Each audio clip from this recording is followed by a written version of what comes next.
Bonjour à tous, je me présente, Peggy Xavier, conseillère en immobilier sur Saint-Leu-la-Forêt et les environs. Vous êtes nombreux à me demander comment se porte le marché immobilier en ce moment.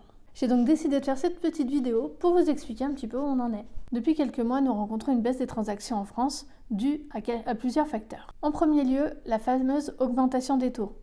Effectivement, en passant de moins de 1% à plus de 5%, ça fait mal.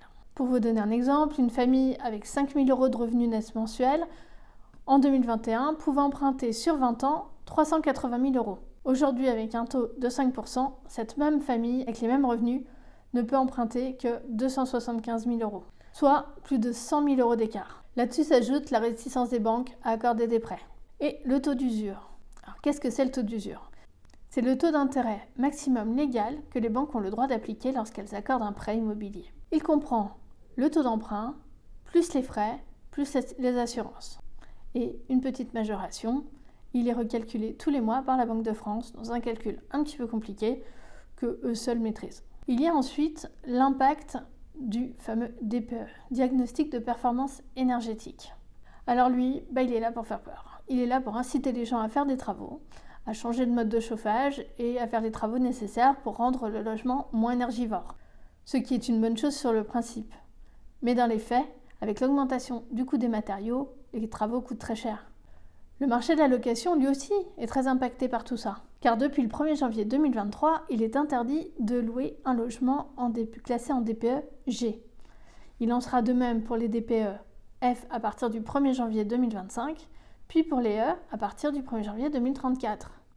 En gros, si vous êtes chauffé au fioul, c'est plié, et au gaz, c'est pour bientôt. Ce qui concerne actuellement 50% du parc locatif.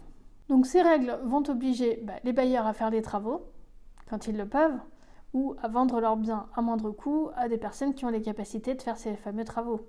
Ou certains laisseront leur logement vide. Mais attention à la taxe sur les logements vacants. Et les locataires dans tout ça, eux, ils aimeraient bien acheter leur logement pour la plupart. Mais avec la hausse des taux et la difficulté d'obtenir un prêt, beaucoup restent au chaud dans leur location. Il y a donc peu de turnover. Les acquéreurs potentiels déçus de ne pas pouvoir avoir leur prêt prennent des locations quand ils le peuvent, car c'est très compliqué d'avoir une location actuellement, pour toutes ces raisons. Et donc la boucle est bouclée, tout le monde est bloqué. Alors comment décoincer tout ça ?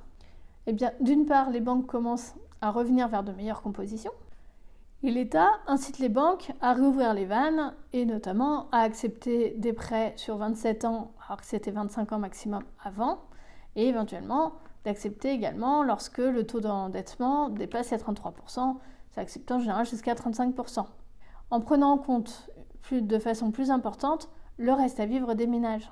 Du côté des vendeurs, les prix fléchissent timidement mais sûrement, et les acquéreurs commencent à revoir leurs exigences un petit peu à la baisse, notamment en termes de mètres carrés ou en s'éloignant un petit peu des centres-villes. Donc le marché va repartir sans doute courant 2024.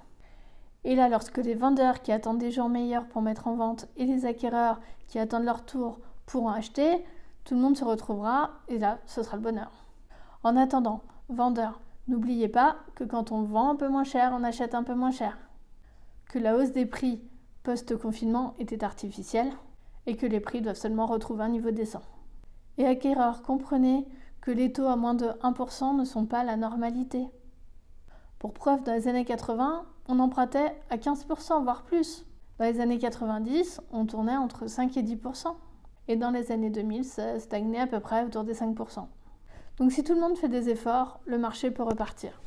C'est ce qu'on espère. Et donc à très bientôt pour refaire un point sur le marché immobilier. I look at you and it's easy to see. You are that someone I've been trying